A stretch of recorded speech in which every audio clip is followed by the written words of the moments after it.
Alright, so this is the first video in kind of a series about magnets, magnetic fields, magnetic forces, and then we're going to end up with a Hall effect in the end. And so you guys may already know quite a bit about magnets. You've played with magnets and seen magnetic fields when you use filings, and compasses are magnets, and the Earth is actually a big bar magnet, basically. But magnets always have two poles, north and south. So if you cut a magnet, you're going to end up with two norths and two souths. Two magnets, each one has a north and south. And if you keep cutting them, that's what happens. They keep having a north on one end and a south on the other. And like I said, the Earth is a big bar magnet, and it is opposite magnetically and geographically. So the geographic south pole is actually the magnetic north pole. It does flip directions, oddly enough. It hasn't flipped in quite a while, and let's see, I looked that up, and it flipped almost 800,000 years ago, and before that it was flipping every 2 to 300,000 years, so we're kind of due for a flip. There were a lot of developments in magnetism and electricity, and how they both relate together. One of the first ones was Oersted, and he kind of discovered that if you put a compass near a wire that was carrying current, it would deflect the needle, so the needle would twitch. The bigger the current, the more the needle twitched.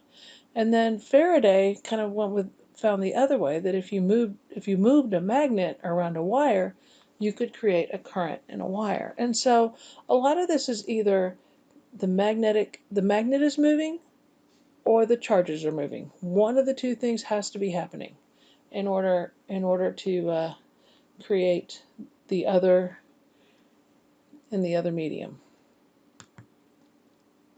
And so magnetic field is an area surrounding the magnet, and it's where the force is felt by either charges or by our pretend positive, or sorry, it's going to be a pretend North Pole, which doesn't exist. If you find one, let us all know so you can get the Nobel Prize. Usually norths come with souths, but we pretend there's one, just like we pretend there's a positive test charge. Magnetic field strength is abbreviated with a capital B. That's its symbol. We measure it in Teslas or Gauss. And strong magnets, which have a value of 2 Teslas to 10 Teslas, and the 10 Tesla ones are the big superconducting magnets. And you can see the Earth's field is very, very small.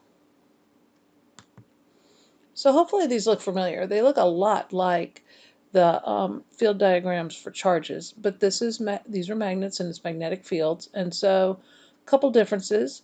The direction of the field is north to south, not pluses and minuses. And the field is tangent to any of the lines at any point. And the field lines are actually continuous loops. You can see that in that first magnet, picture A, the field continues through the magnet. So it loops around and around.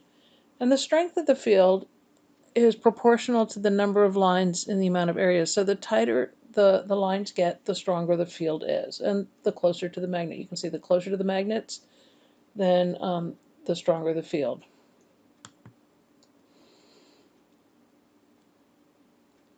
So fields produce a force, and the force moves charge, and the force can move other magnets. You get attracting and repelling. The opposite poles attract, and like poles repel.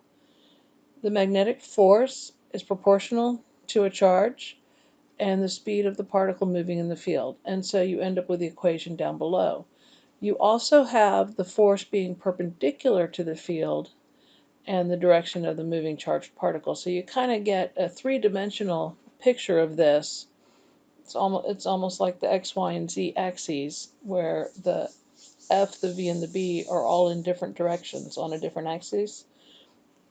So you're going to end up using cross product to solve these.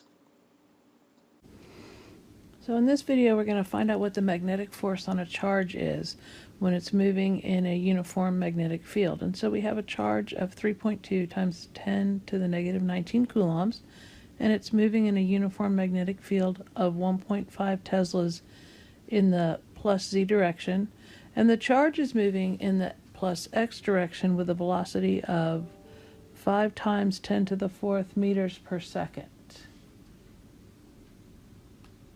And so you start with the equation, the force is equal to Q times the velocity crossed with the magnetic field, and you plug in all your numbers, and you may have to do some reviewing on the cross product, but when you cross the I vector into the K vector, you get the negative Y vector, or negative J, and so the math works out to be negative 2.4 times 10 to the 14th joules. So this is really nice, and since these were perpendicular anyways, you could have done force is Q VB sine theta, and the sine theta would have gone out because the sine of 90 is 1. So it's just QVB, having to keep track of the directions though. So what if it's not so pretty? What if your velocity is this lovely vector, 2I minus 3J plus K times 10 to the 4th meters per second? You're going to use this equation the same, but you have to remember the forms for multiplying cross products. And so we'll go through this fairly carefully. The equation in purple is actually the form for the cross product. So we end up with I hat times minus 3 times 1.5 minus 0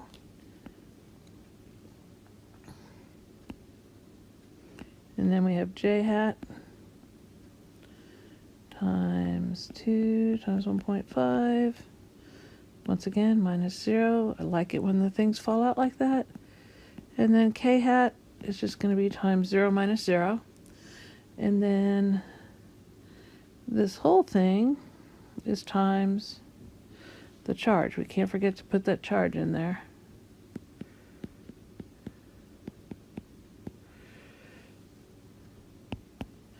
And so you go in and distribute the charge, do your multiplying, and you end up with 14.4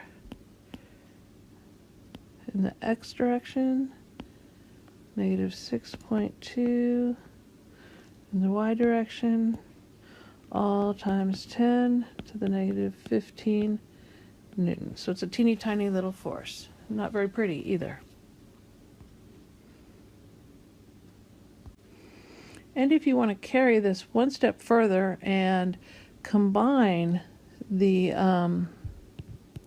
components, you have your force in the x direction,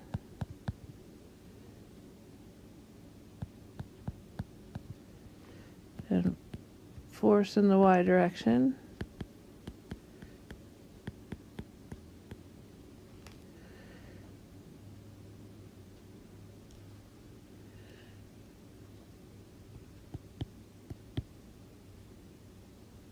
and then you do your Pythagorean theorem,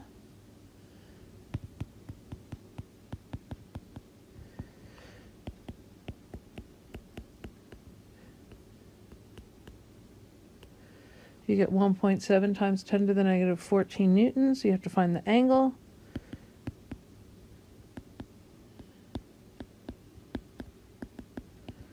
And your angle ends up being 33.7 degrees.